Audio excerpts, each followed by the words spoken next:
Do you wish that you could be free from your past? Free from all the awful things that other people have done to you? You can be. To see how, check out this video. Hi, I'm Paul. On our PSYCH-K YouTube channel, we're publishing new content all the time to help you find your way, heal, and get more life out of life. So be sure to subscribe and click the notification bell so you don't miss anything. People do some messed up stuff, and it hurts. So now what do? Well, what I tried to do was to make sense of it. Or sometimes I just felt sorry for myself. It's not wrong to try to make sense of it, but there's limits, and I tried too hard. And I made an even bigger mistake. I created a story out of my life story, a story I would tell to myself. And I would say to myself, I've been wronged. I would cast the other person as the villain. I would say, he's such an asshole, or she's such a bitch. I would cast myself as the victim and the other person as the villain. By giving myself a role in that story, I'm by definition identifying with it. And I would tell that story to myself over and over again. And I would ask, why? How does this make any sense? Why did they do that to me? And before I knew it, I had built up some deep-seated anger. Why did I hold on to those feelings? Every time I told myself that story, I just felt awful. I would tell myself, I could have been happy except this happened, or I could have made it except that happened. Every time I told myself those stories, I would feel sad, angry, victimized, helpless.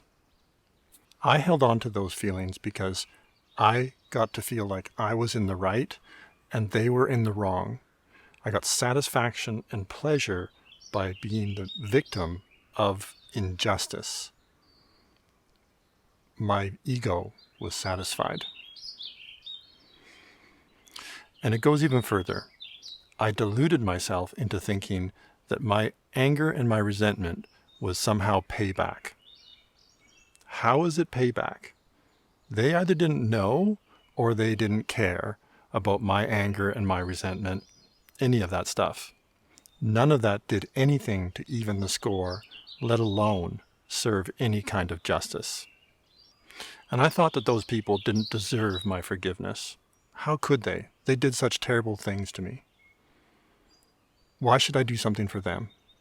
I thought that by forgiving them, I was somehow doing them a huge favor, that I was somehow letting them off the hook.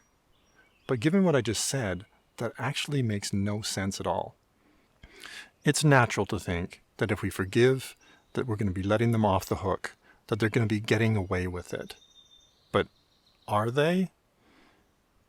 We all have to meet our Maker sometime. Our lives are very, very short.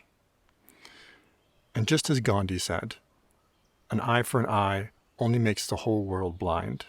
So anything like that just doesn't make any sense either. But then I was reading this little book that inspired me when it talked about forgiveness.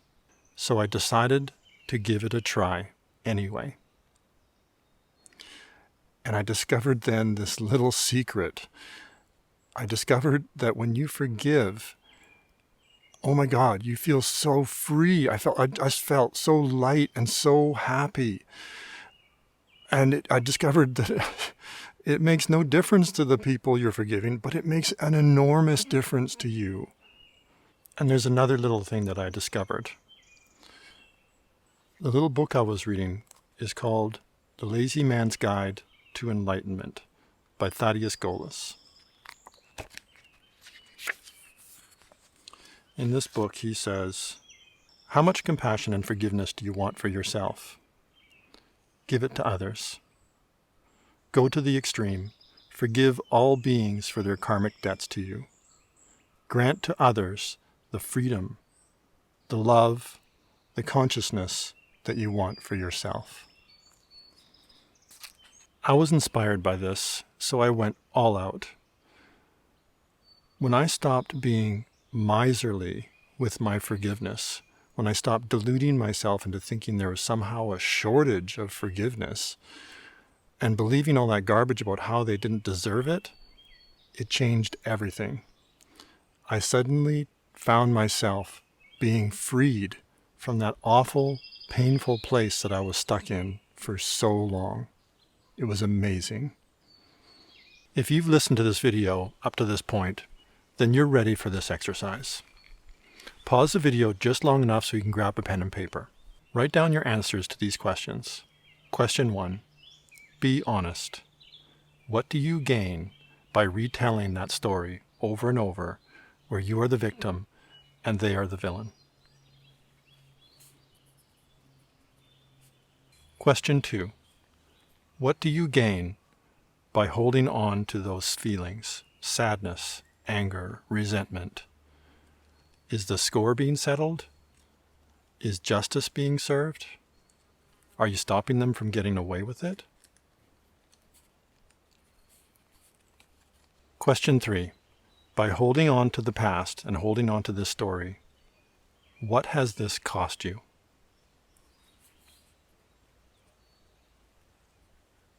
And question 4. What might you gain by letting it all go? Question 5. Look at your answers to the other questions and look inside your heart. And then ask yourself, do you want to keep this anger and resentment in you?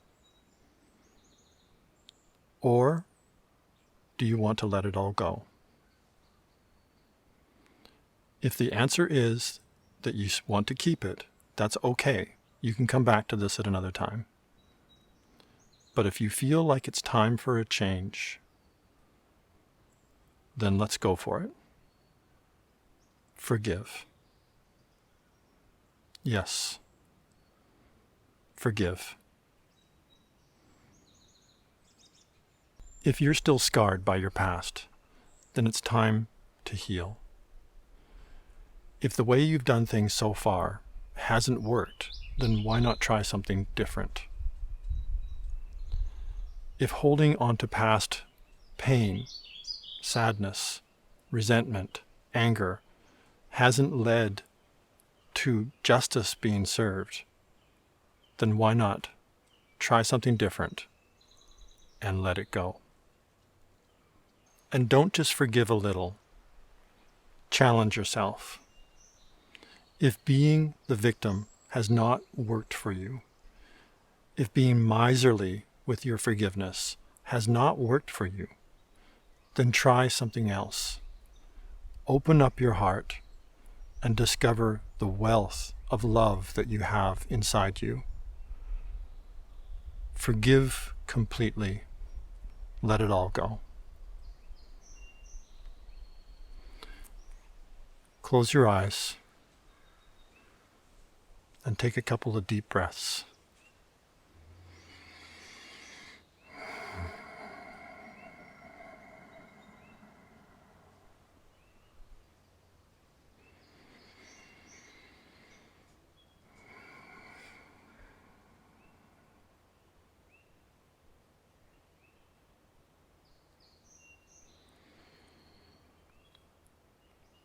Forgiveness is a sacred act.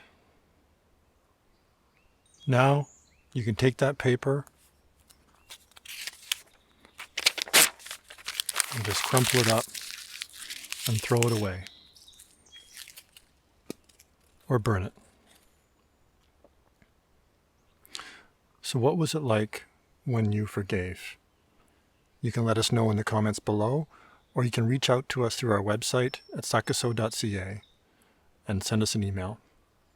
And if you like this video, give it a thumbs up and share.